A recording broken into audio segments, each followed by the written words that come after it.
Welcome back to the Outfit Repeaters podcast. I'm Megan. And I'm Shelby. And we are your hosts. Today we are covering Season 1, Episode 8, Misadventures in Babysitting. Before we get there, I think we're going to do something different today. Shelby and I got to go see Rascal Flatts on Thursday. So tell me either like your favorite moment or your favorite song that you got to hear. Oh my gosh, there were so many like old school good ones. I really liked... Honestly, if I'm going for an emotional moment, What Hurts the Most was good. But I really liked Summer Nights because that's one of my favorite Rascal Flatts songs. Yeah. That's a good one. And then I also really enjoyed their opener, Lauren Elena. Didn't know she was like 8 months pregnant. So that was like oh, whoa, she's pregnant. And it took us like a minute. We saw her. We were like, is she?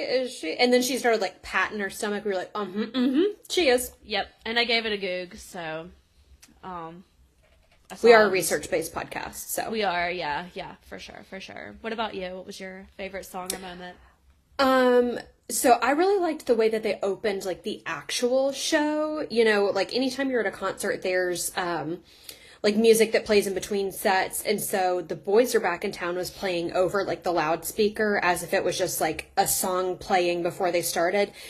And then it started, like, glitching, and, like, all of the, like, screens started kind of, like, flashing and glitching as well.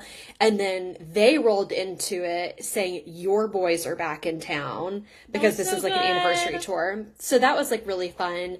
Fast Cars and Freedom is my favorite. But I'm going to give honorable mention to Stand. Because that's one of those that, like, I've always known that I liked the song, but hearing it live, like, felt really special.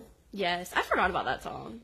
So good. So, I was going to tell you, we were making jokes about how the lead singer, Gary, we love him, but he never lets the other one sing, but he let the other one sing this time. And I remember when I was growing up, my mom and I making jokes, like, he never lets those other two sing. Like, why doesn't he let those other two sing? Do you know what that just made me think of? What?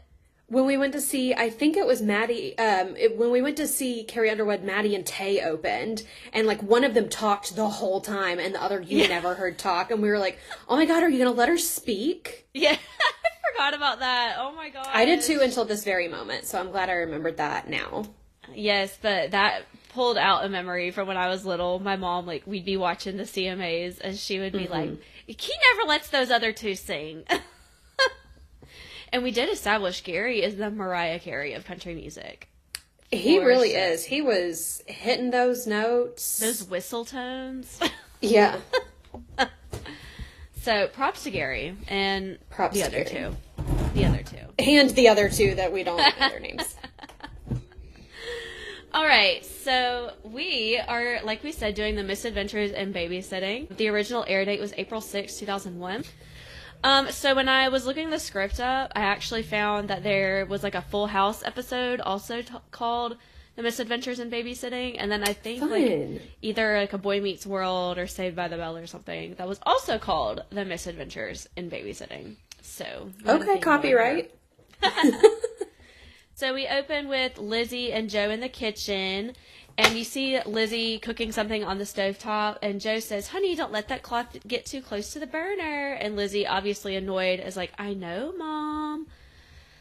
I used to get in trouble all the time by saying, I know. I used to get in trouble with that all the time. Joe says, I'm sorry, I know you're not a small child. And then she answers the phone after it rings and says, it's her friend Debbie. Oh, no, it's the babysitter, Debbie. She says, you can't babysit tomorrow night? Well, if you can't, then I'm not angry with you for calling last minute and canceling. And then Joe starts angrily, like, beating a steak, like, with seasoning or whatever. And, like, it, like, speeds up into fast forward, too. And it's just like, bang, bang, bang, bang, bang. And then Matt comes in with Sam and says, why is Mom mad at the meat? And I do have to point out Lizzie's outfit. She has a party pony, which we love a party pony. And she's got like a patchwork tank top, and her pants, I couldn't really put my finger on it. They're either red or orange, but they do match the color motif of the patchwork. Oh, of course they do. Of course they do. Sam and Matt come in from Matt's soccer practice. And Matt says, Zachary Greenwald accidentally fell on a sprinkler head and had to get stitches. Pause. He goes, it was really cool. And then Sam says, Matt came really close to actually kicking the ball, didn't you, champ? And you can see Sam mouthing at Joe, no way. But obviously Matt didn't hear it. So then Joe says that Debbie cannot babysit tomorrow night. And then they're asking if there's somebody else. And then they start going through this list of babysitters of who the kids have had previously that they did not like. Lizzie doesn't like Olivia because she makes them dance to country western music nonstop, to where you get like a scene of them doing like a line dance with a girl in like a flannel and cowboy boots. Matt says, not Mrs. Harvey. She smells like death. And then was this where he was sitting on the couch with the old lady, or like with the older lady? And they were like leaned away from her. Yes, yeah. They're like at the other end of the couch, like covering their nose. And then Joe says, well, we're not going for Tammy up the street. She makes more an hour than I do. And then you see Joe like just piling piles of money in Tammy's hands. And to which I said, I want Tammy's gig. Correct. And then Sam says, no way we're going with Mrs. Jaffe, who lets a 10-year-old boy drink an entire quart of maple syrup. And then the scene for that one is Matt just like lightning speed running around the giant kitchen island, and he just looks like Sonic the Hedgehog, like running around. And you're getting the sound effects, like the meow, meow. And Matt goes, I liked her. And then they're like, well, who are we going to find? And Lizzie's like sheepishly being like, well, I was thinking maybe I could. And then Sam and Joe look directly into the camera and go, babysit? And then they're not on board with this idea. Joe says, honey, we've talked about this, and we just think, Sam says, you're too young, no, and shuts it down. And then Lizzie, I thought she got kind of sassy here, and I would not have gotten away with using this tone. She goes, when will I be old enough to trust, when I'm 50? And then Sam says, maybe, we'll see.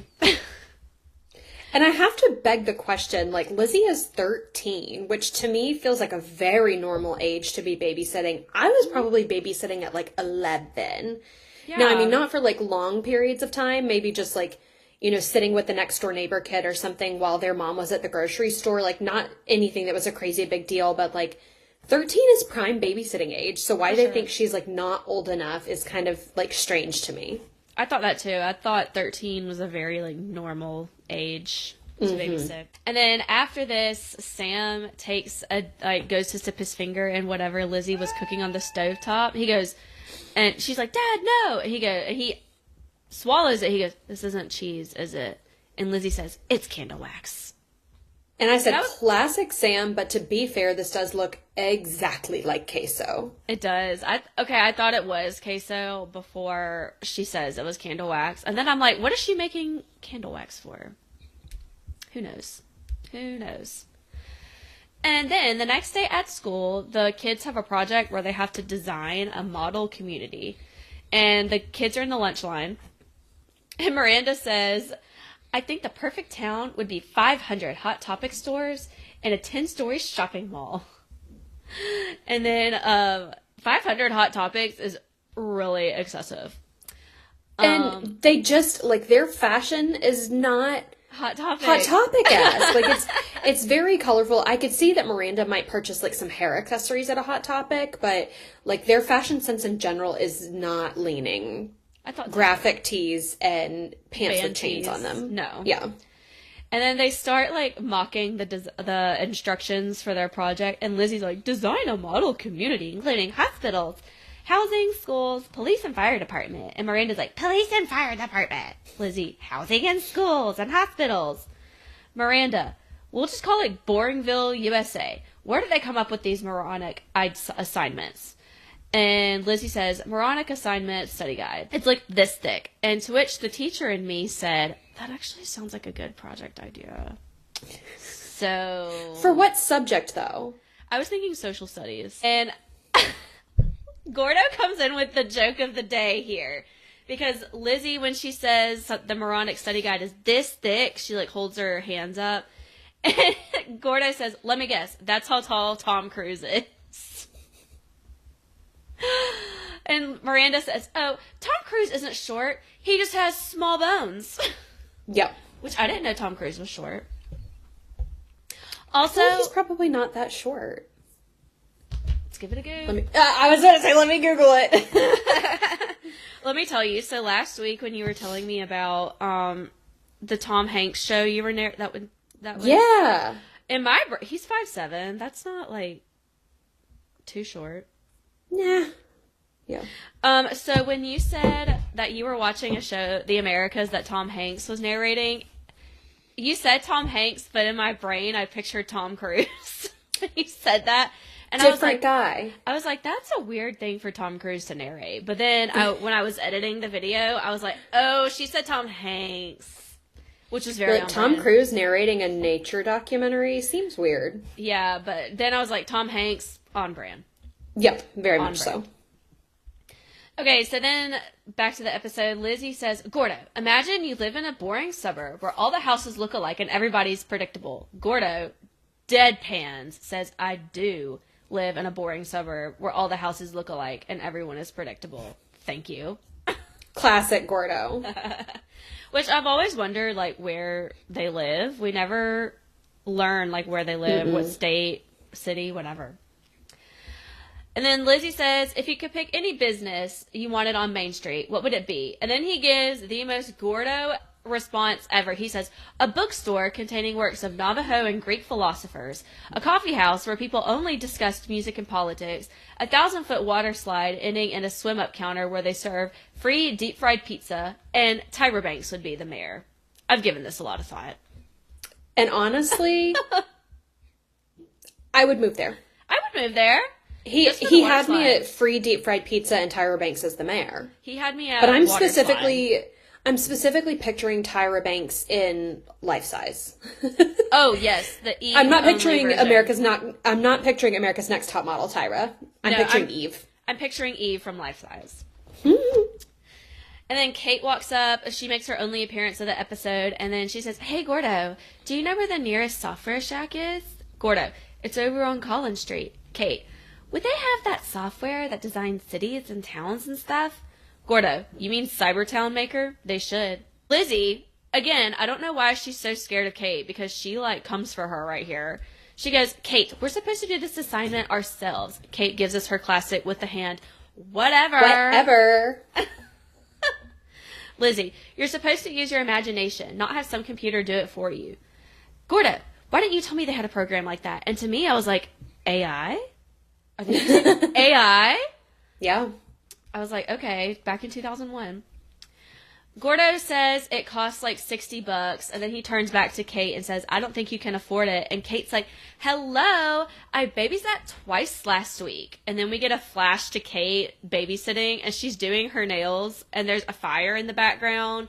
There's a baby crying. She's on the phone, and you can hear her just being like, but my nails are wet. Then she takes out her wallet with her stack of cash. It says 20, 40, 60, 80. Oh, look, I have more.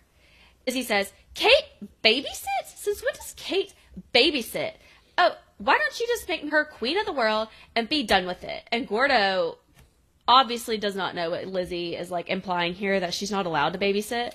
He says, yeah, that sounds like a pretty sweet gig. Why don't you do it? Lizzie says, I don't babysit. I get babysats. Or Miranda says, babysitting jobs are hard to get. Parents want to make sure you're mature enough. Gordo comes in with the weirdest conversation of the episode and says, well, he's stammering, and he's like, Kate does sort of give off some visual signals, which imply that she's biologically nurturing capability. And Miranda goes, we get it, Gordo. She's stacked. Gordo threw up a little bit in my mouth here. Yes. Yes, she is. I know, and he was like a little... like ogling over her. Yeah, which is like just not very Gordo. Not just because he's like expressing like lust, I guess, towards a woman, but it's Kate. It's Kate, yeah. It's like Kate.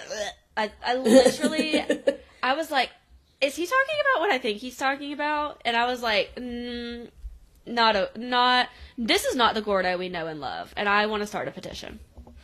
It's not, but you know what? This came up in episode 1 that, the reason that Kate made the cheerleading squad is because she stuffs her bra. So, I mean, Kate's boobs true. they just are a topic of conversation. They're the talk of the town. So Lizzie says, I don't get it. I mean, I'm just the same age as Kate. I'm just as mature as I'm just as responsible. And then we quick cut to her talking to her parents. And she goes, and I want to babysit. And then Sam says, Lizzie is spicy in this episode. Oh my gosh. We'll get to it later. But when she's like bossing everybody around later. I'm trying to. Yes. I'm like, girl, you need to take a chill pill. And then Sam says, absolutely not. Lizzie says, but Kate, and they call her Kate Saunders, babysits. And here I have to point out, Sam is sitting at the kitchen table painting a gnome, and this is the first of many, many, many gnomes that we will see over the course of this series. It's one of those endearing things we love about Sam. That Absolutely. He paints his little garden gnomes, which the gnomes... He's an artistic king. Yes. The gnomes come back later this episode, too. With a vengeance. So Lizzie says, but Kate Saunders babysits. And Joe's like, oh, she does? And then Sam's like, nope. Usually it's Sam taking cues from Joe, but Joe was taking some cues from Sam this episode. 1,000,000%. Because Joe was like, I mean, she does, huh? And Lizzie says, yes, and you still haven't found a babysitter tonight, and you expect me to ride the bus to school all by myself, and why can't you trust me to babysit? Animated Lizzie comes on screen, which we took a long time to get to her this episode. She says she's got a fishing rod, and she's like, I think I'm getting a nibble here. Joe says, maybe she has a point. Lizzie says, and Miranda can help me. She watches her baby sister after school. So, I don't think I've said this on here. Did you know that there was supposed to be a spinoff show about Miranda's little sister? No. Guess who was supposed to be her little sister? Selena Gomez. Selena Gomez. Oh, yes. Slam dunk. Okay, that would have been fun. And guess what the show was supposed to be called? What is Stevie thinking? Oh my God. Wait, was it slated to be called that when this was still What is Lizzie Thinking? Or did they take that title and rework it? They took the title and reworked it. Okay. Yes. But I mean, it's still a terrible title, but I do respect that they weren't going to just like directly... Yeah, copy paste. You know. Yeah. They apparently filmed a pilot and it never got picked up. So if anyone has a link, I've scoured the internet wanting to find the pilot of this because it's like Selena Gomez when she's like in between Barney and like 13 years old. So I would love to see that. So if anyone has it, please send it to us. Okay, back to the McGuires. He says, "Sweetheart, you're just not ready. This is a big responsibility. Lizzie, you've always told me I can do anything that I set my mind to, honey. And I've set my mind to this. I can do it." And Joe says, "We do say that a lot."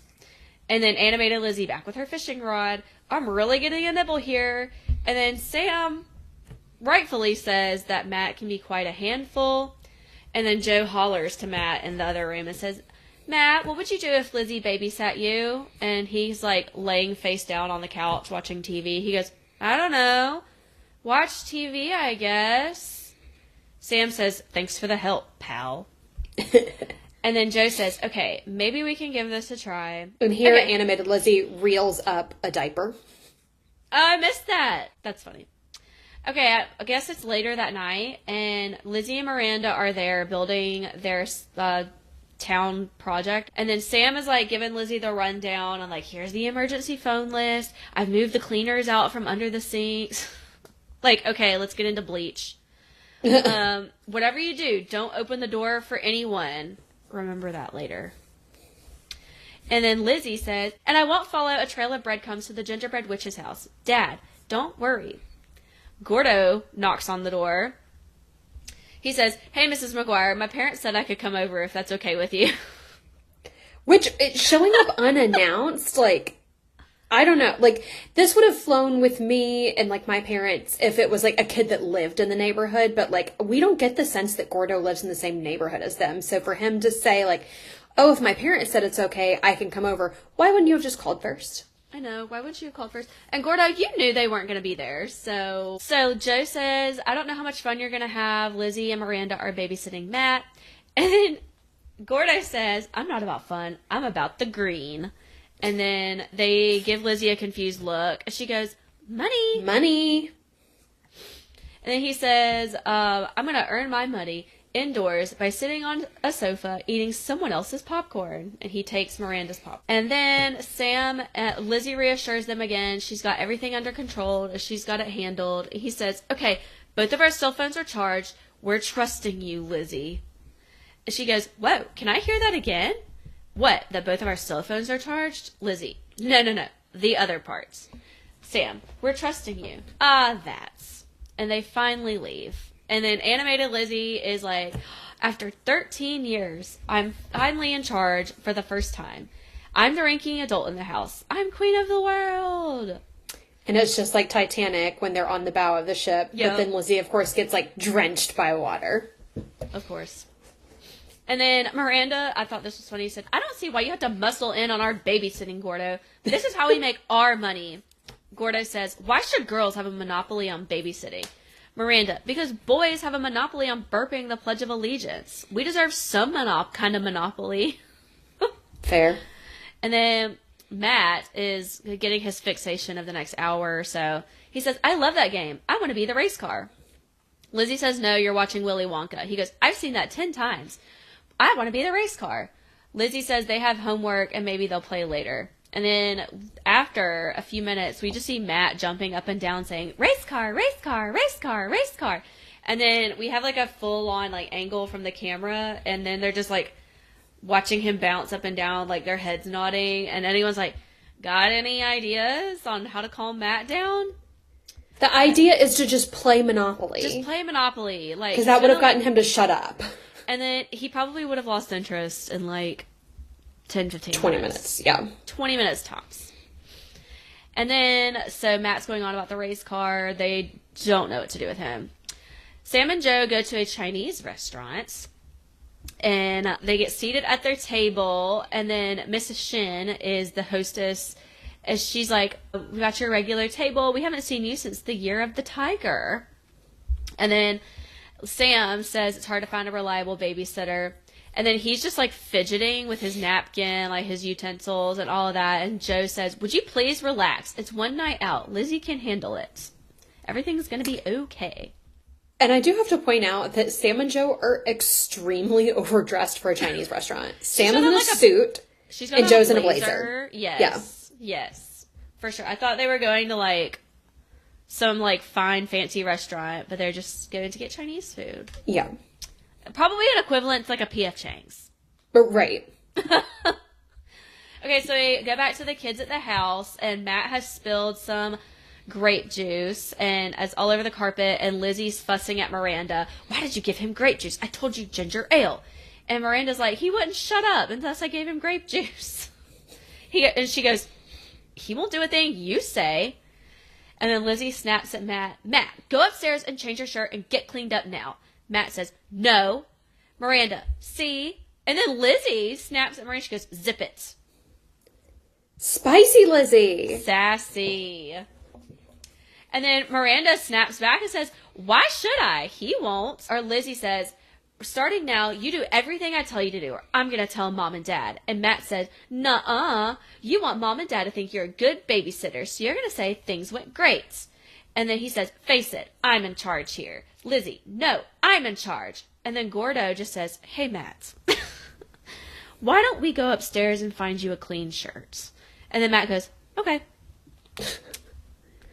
And then Lizzie says, how come he does what you say? And Gordo, using his shrink parent's mind here, he goes, I'm an older male. He's impressed by me.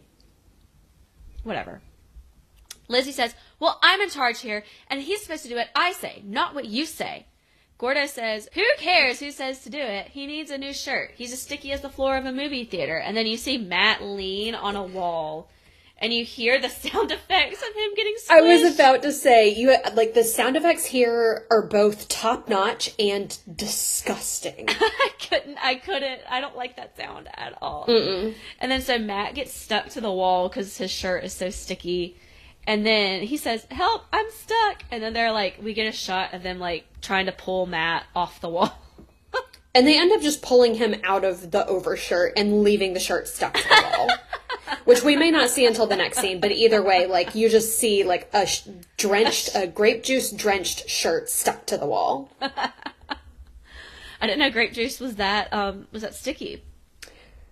Yeah, I feel like this is a bit of a stretch, but, yes. I mean, it's for the plot. It's for the plot. And then we're back at the restaurant, and Joe is trying to, like, be like, "It's so nice to be out, just the two of us." And then Sam is like carving up his chopsticks. And then Sam's like, "You're turning your chopsticks into toothpicks. Want to settle down? You're fidgeting." He's like, "No, I just think it was a mistake leaving Lizzie in charge. She's only 13. And then Joe tries to, like, reason with him, and she's like, "But she never gets in trouble at school. She gets there and back all by herself, and she's the only one in the house who knows how to do the picture-in-picture on the TV." Which I forgot about picture-in-picture. I don't think our TV's ever had that capability. Oh, we used to fight over who got the one with the sound, because only one side could play sound at the time. Ah. So we would fight over who got the sound. And then Sam responds back with, "But she sleeps till noon on the weekends, and she uses the picture-in-picture to watch MTV and cartoons at the same time. I've got to go check on her." And then Joe's like, "No, you don't. Do you know how much this means that you trusted her?" And then he says he's just going to sneak in and look in a window. She'll never even know that he's there. Joe says, "If I let you do this, will you come back here and eat your meal in peace?" He's like, yeah. Joe says, "Okay, well, she'll never forgive you if she sees that you're there." And then Joe kind of turns back and says to herself, "And I won't forgive you until she does." I love the solidarity, Joe. Yes. All right, back at the house, Matt has the leaf blower. He goes, "Oh, I thought it was like a dustbuster." Or a dustbuster or something. Yeah. Some sort of, like, vacuuming machine. And he goes, "Look, it can hold up newspaper. Look, it can hold up Mom's cat calendar." And she goes, "Gordo, can't you get him to quit that?" And Gordo says, "You're in charge. You do it." And she goes, "Could you at least help? You didn't come here to watch TV on the couch." Which he said up front he was going to come watch TV on the couch. Correct. So, I don't know why you're shocked, Lizzie. He goes, "Fine, I'll go watch TV in your room." And then Lizzie is like a stage 10 bossy britches right now. And she goes, "Miranda, get me more paper towels." Miranda says, "Pass. I'm building a 10-story shopping mall for Mirandaville." And then Lizzie says, "Mirandaville doesn't need a 10-story shopping mall. We need a hospital." "Fine, I'll go drink some orange juice and make a mall out of that." Lizzie says, "Fine, nobody help me at all." Matt says, "Look, it holds up Dad's briefcase." Lizzie says, "I'll just handle everything by myself." And in the process of Matt, with the equipment that he's using, blows the power out. And then it's completely dark and the electricity is out. She goes, "I may need a little help here." And then animated Lizzie says, "I hate it when Dad's right." And then, so we go to a commercial break, and then we come back with Matt with a flashlight under his chin, and he's, like, making faces. And he goes, it's another Blair Witch reference here. And he goes, "What's that? I'm scared." And then you cut to another one, he's like, "I'm a monster." Then we see a, I see dead people reference. And I have to say that this is one of those, like, episodes where Matt is really acting his age rather than the, like, semi-brilliant schemer that we get in a lot of other episodes. Like, the Matt that schemes to get onto the Aaron Carter set versus the Matt that's making goofy faces in the light of a flashlight are two different people. Oh, 100%. 100%. So then we get a shot of Sam lingering outside, and then there's, like, detective music playing in the background when he's out there. And then they're lighting candles, and he goes, "Ugh, this stinks." And Lizzie says, "It's vanilla. It's soothing." And then Gordo walks up and says, "Ew, who's burning garbage?" And Lizzie says, "I'm trying to get some light in here, so if you're not going to help me, you can at least hush up. Miranda, don't tell me to hush up. We're not babies. Lizzie, you're acting like babies. My gosh, people, get it together here. Also, like, the first time Lizzie had yelled at me, I would have just left. I would have been like, bye. Yeah. Babysit on your own. Good luck with that. And then Gordo says the shadiest thing again and says, it's a shame there isn't a good babysitter around here. Rude. So shady. And then you get another shot of Sam stacking chairs because he sees that the curtains are closed on the windows. And he's trying to look at the window above the door, much like Miranda and Lizzie did with the brain explosion episode. And then he tries to look inside, but the chairs crash. And Lizzie and everybody is startled, and they're like, oh, what was that? And Miranda. here he falls on the tip of his gnome. This is when he fell on the gnome. Yeah, makes pretty much no noise. Until you realize that, like, whatever it is has, like, knocked the wind out of him, and he kind of has no voice. But, like, he makes no noise falling on the pointy tip of a gnome hat. Like, that would have hurt so bad. I think didn't it get him, like, in his Adam's apple or something? Yeah, like, something like that. So now he's like, I can't talk. I can't talk. Mm-hmm. And so they hear him crash outside, and they're like, do you think it's a burglar? And Gordo goes, no, it's probably just a raccoon. They root around in garbage. And then they're like, okay, yeah, sure. And then they said, let's just start making a lot of noise just in case. And then Miranda drops into the worst version of My Country 'Tis the Thee I have ever heard in my life. And Lizzie's ringing a bell while she does it. Yes, oh my gosh. And Matt's like stomping around or something like that. And then Gordo is going to be a man, and he's like, I'm going to go flip the circuit breaker so we can play some loud music. And then he looks why didn't they do that 10 minutes ago? Exactly. If Gordo knew that the problem's solution was to just flip the circuit breaker, why didn't he do that to begin with? Gosh, Gordo, use your brain. And he looks at Miranda and he goes, play some music. Real music. Talking about how bad her singing was. Joe calls Sam and is like, what's taking so long? And you hear him trying to get the words out, but they just won't. He's like, the curtains are closed, and I can't see inside the house. And then Joe's like, well, just get in there and pretend you got your wallet and make sure they're okay and get out. And what's wrong with your voice? And he goes, what? They do cut away back into the kids, and Lizzie's like, you think it went away, right? And Gordo, shady comment again, I don't think they would stick around through that racket. Talking about Miranda singing. I thought we established she was a good singer when she met Aaron Carter. We did. Plot hole. So the lights are back on, and then Sam is trying to, like, turn the door, and it's jiggling the doorknob. Miranda says, a raccoon wouldn't do that. And then Sam says, kids, open up. It's me. And Lizzie says, it's the burglar. And then Matt and Lizzie, like, run to each other and, like, hold each other because they're scared, which I thought that was sweet. And also, though, why is Sam trying to get in through the back door? Like, doesn't he know that that would scare them way worse than just hearing a key in the front lock? Yes, and, like, wouldn't he need his keys to drive there? I'm assuming they didn't walk to the restaurant, so why didn't he just use his key to get in the front door? It's a much less interesting episode if there's not all of this common sense. Yeah, like, all the shenanigans are needed to make it funny. True. That's true. So they have one of those chain locks on the door, and so that's locked, and so he's got his hand, like, in between the door frame and the door itself, trying to undo the keychain, or the chain lock, or whatever. And then Lizzie screams and charges at the door and slams it shut on Sam's wrist. Like, with her body weight. Yes. He would have broken a bone. Yes, exactly. Oh my gosh. And Gordo says, that ought to drive him away. But I could imagine, like, being a 13-year-old, like, actually being scared if that was happening to me. Oh, for sure. And then Matt says, Lizzie, I'm really scared. And then they have another sweet moment and say, it's okay. I'm not going to let anything happen to you. We're going to call the police. And then this was really funny to me at the restaurant. Joe is sitting with Mrs. Shin, and she goes, you know, I have a cousin who really knows how to treat a lady.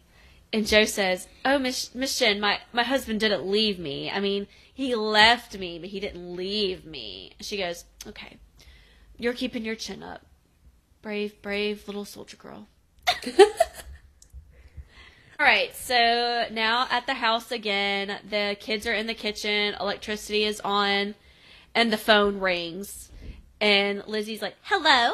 And Joe says, it's me. And then we see her like pull the phone down as she's like, it's the burglar. And he says, it's him. And he knows I'm at home.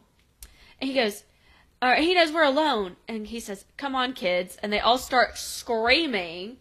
And then they're like, Miranda says, he's at the door. Lizzie says, Gordo, Miranda, get the train transformer. And they kind of make a Home Alone situation where they make I was a about trap. to say that. First we get trap. Parent Trap, and now we're getting Home Alone. Yep.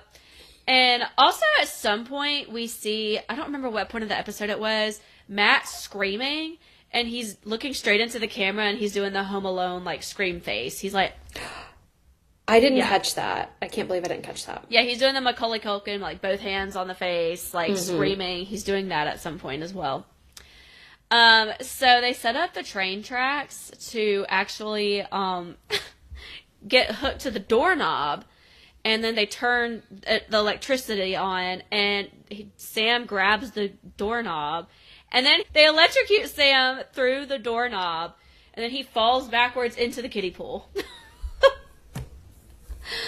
And then Matt says, you can babysit for me anytime.